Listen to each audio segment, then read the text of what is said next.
A very good morning, students. So on that day I have completed about the partial pressure. Now I am going to start the ideal solution. So on that day I have told to you about the ideal and non-ideal. Before that we have to study about the partial pressure. So first is about the ideal solution. Something I will speak from my own words. Okay, so you listen the video and then what I am speaking you write in your copy. Fine. So what the things are written here, this also you have to write down and other things also you have to write down. First is ideal solution. What is the meaning of it? It is defined as a solution which obeys Raoult's law. Means as this, it is defined the solution. At that time, it obeys the Raoult's law exactly over the entire range of concentration. Means as this, fully concentration range is taken place. So they obey the Raoult's law exactly over the entire range of concentration. Means concentration range is fully we have taken. That is said to be the ideal solution. Now in an ideal solution, some characteristics are taken place. Okay, we are telling heat change on mixing is 0. Okay, some books it is written short like this, delta H mix is equals to 0. So you will not disturb, that's why I have write like this, heat change on mixing. When we are mixing things, heat changes. When heat changes, then the mixing is said to be the 0. So it is coming here 0. Volume changes on mixing is 0. It means here heat is also changed, means delta H is changed. Then delta V means volume is delta V. Mixture is there, that also we change. In third one, what we have to say, PS means P solution is equals to, at last we have studied partial pressure, PA x naught, PV naught xV. Then we have to take on the two beakers. In one we have put it the PA naught, A thing, PV naught in B1. Then we are mixing both the things, then form a solution. When it form a solution, then it means in this one both the things are taken place, A also and B also. So it is said to be the partial pressure of A plus partial pressure of V. After this, one or more thing I am telling to you to write down in your copy. So you can write down, first is heat change on mixing is 0, delta H is 0. You please write down what I am speaking. There is no change in magnitude of the attractive forces in the two components present. The heat change on mixing, that is delta H in such solution must be 0. So they have tell about the delta H. Now we are talking about the delta V. So volume change on mixing is 0. You write down, in ideal solution, the volume of the solution is the sum of the volume of the component before mixing. That is, there is no change in volume on mixing or delta V is 0. Okay. So this thing is understood by you. So these things are there.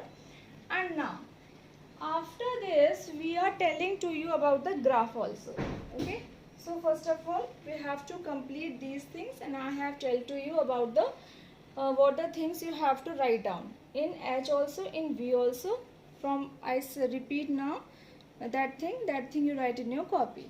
After this, when we have completed this thing, then they are saying if PA minus B is taken, then what will happen? We are opening this thing, equals to 1.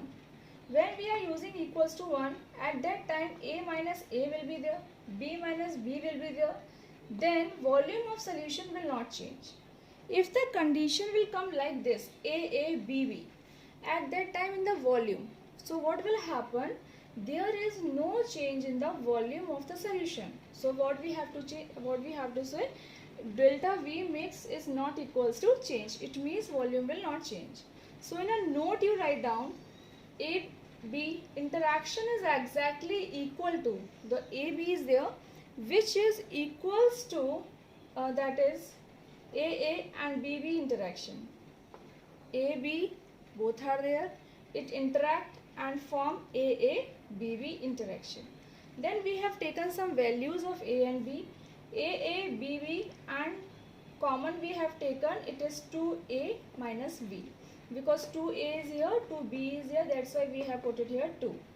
Now in A1 we have taken a 10 joule, in a B1 we have taken a 10 joule. It formed total 20 joule. After 20 joule we can say 10 joule is coming of this one into 2, it is also coming 20 joules.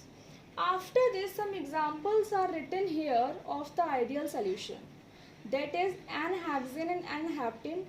Two things are together. It means the solution formation takes place. Benzene and toluene, ethyl chloride and ethyl bromide, CCl4, silicon chloride, bromoethane and iodoethane. So these are the examples of it. After this, when we come to on a graph, the graph is very important. So listen at first. In a graph, we have to make the graph like this. Okay, so we will start from this one side, down side. We have to take this top one side. From top we will take this thing in a corner, this one we will take straight. Okay, so in a upper one graph, in upper one line we always use the solution.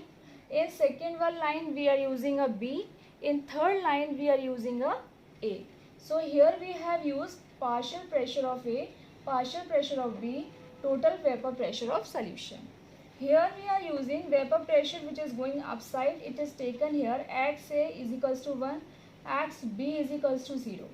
When here we have taken x B is equals to 0, then here we will take x A is equals to 0, because here we have taken a 1. You can see it.